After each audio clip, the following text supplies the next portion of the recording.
पिछले महीने मर गया साडे पिंड दा चाचा दारा, सिद्धा सादा भोला भाला बंदा नेकोकारा।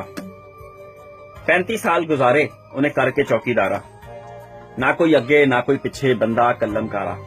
मरण तो पहला उन्हें सारे पिंड नूं कोल बुलाया, नाल खलूसे नीयत उन्हें दिल दा हाल सुनाया। मेरे बादो भाईओ मैनू ढेर सवाब पहुंचाना, मेरे इस मकान नूं ढा के मस्जिद तुसी बनाना। ओदे बादों लोकां रल के उस मकान नूं ढाया।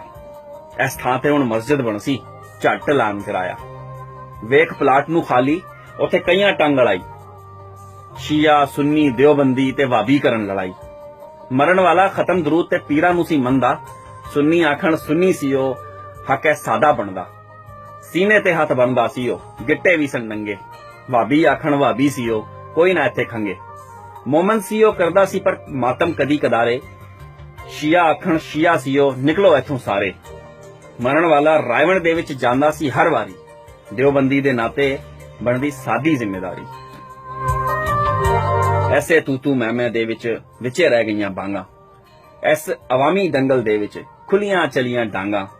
6-7 फट्टन 2-4 मूंदे, 1-2 हो गए काने। जख्मी पहुंचे हस्पताल ते बाकी पहुंचे थाने। फिरकाबंदी कीती यारो, जिंदगी साडी औखी, रह गई विच मसीत ते उत्थे बन गई पुलिस दी चौकी।